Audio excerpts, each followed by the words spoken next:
Day catch వారి కొరమీనులు, రొయ్యలు పూర్తి స్థాయి నాటు రకానివి. చాలా టెండర్ గా, చాలా టేస్టీగా ఉంటాయి. డే క్యాచ్, ఏ ఫార్మర్స్ అవుట్లెట్. కొణిజర్లలో కొంతమందిని పెట్టారు, అయినా మమ్మల్ని ఎవరు ఆపలేదు, మా మీద ఎవరు దాడి చేయలేదు, మేము వచ్చాం. ఇప్పుడున్న సమాచారం ప్రకారం మళ్ళీ ఊటుకూరు దగ్గర 2-3 వాహనాలు పెట్టారు. సరే, పూర్తి సమాచారం దాడి చేయటానికి పథకం రచించిన వాళ్ళకి తెలిసినంతగా నాకు తెలియదు. నాకున్న బిట్స్ అండ్ పీసెస్ సమాచారం ప్రకారం నేను అడిగే ప్రశ్న ఏంటంటే, జగన్మోహన్ రెడ్డి మీద పోరాటం చేసిన రోజు కూడా నా మీద ఎప్పుడు దాడి చేయడానికి, నన్ను చంపడానికి ప్రయత్నం చేయలేదు. ఇప్పుడు తిరువూరు శాసనసభ్యుడిగా తిరువూరు ప్రజల అభివృద్ధి కోసం, తిరువూరు ప్రాంత అభివృద్ధి కోసం, ఆ అభివృద్ధిలో భాగంగా పేకాట క్లబ్లు మూసేసినందుకు నా మీద దాడి చేస్తారా? లేకపోతే రేషన్ మాఫియా గురించి ప్రశ్నించినందుకు నా మీద దాడి చేస్తారా? తిరువూరు నియోజకవర్గానికి ప్రతి నెల 151 టన్నుల రేషన్ బియ్యం వస్తున్నాయి. తిరువూరు నియోజకవర్గ పరిధిలో ప్రతి నెల 1 కోటి రూపాయలు రేషన్ మాఫియా కుంభకోణం జరుగుతుంది. ఈ 1 కోటి రూపాయలు తింటున్న పందికొక్కుల గురించి బయట పెట్టినందుకు నా మీద దాడి చేయబోతున్నారా? పేకాట గురించి, మద్య షాపుల గురించి నేను ఎందుకు అభ్యంతరం చెప్తాను అంటే, మద్యానికైనా పేకాటకైనా బానిసలై కుటుంబాల్ని ఇబ్బంది పెట్టి ఆర్థికంగా చితికిపోయేది పేద మధ్యతరగతి కుటుంబాలు, ఎస్సీలు, ఎస్టీలు, బీసీలు. అంటే బాగా డబ్బున్న వాడికి ఏదన్నా వ్యసనం ఉన్నా కూడా నష్టపోయినా తట్టుకోగలుగుతాడు.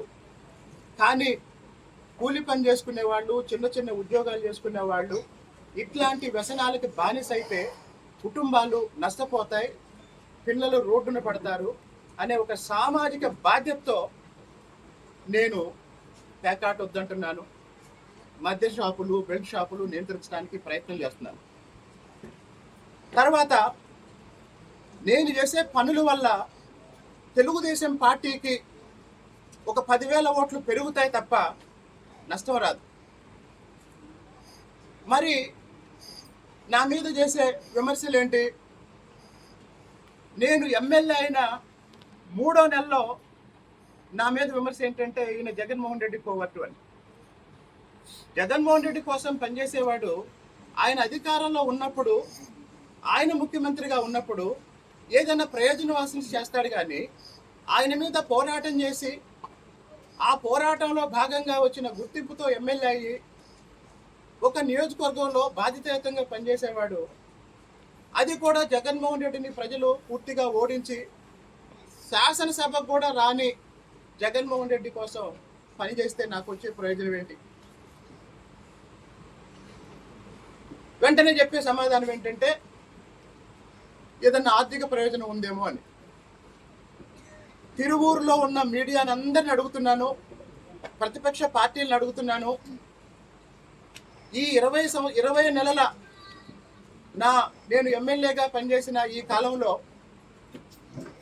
నా ద్వారా కానీ, నాతో ఉండేవాళ్ళు కానీ ఎవరైనా అవినీతికి పాల్పడ్డట్టు మీ దగ్గర సమాచారం ఉంటే ప్రపంచానికి తెలియజేయండి. నా గురించి మాట్లాడితే ఏమంటారంటే, నీ చిట్టా మాకు తెలుసు, నీ భాగవతం మాకు తెలుసు అంటారు. తెలిస్తే బయట పెట్టండి రా బాబు, ఎందుకు దాచుకుంటారు బీరువాలో పెట్టి? కొలిగపూడి శ్రీనివాసరావు ఏమన్నా తప్పు చేస్తే వాస్తవానికి కొలిగపూడి శ్రీనివాసరావు ఎప్పుడు దొరుకుతాడా అనే చూసే వాళ్ళకి మీరు ఈ సమాచారం ఇవ్వండి. నేను మీ అందరిలో ప్రశ్న అడుగుతా, సీరియస్గా సమాధానం చెప్పండి.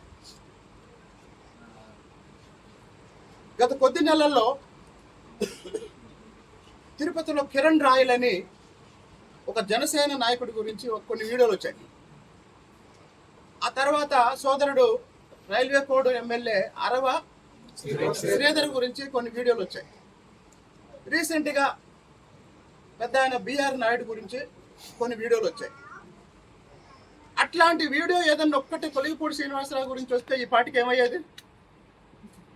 చెప్పండి, ఈ పాటికి ఏమయ్యేది? ఏమయ్యేది? ఇరాను అమెరికా యుద్ధం పోయి ఇదే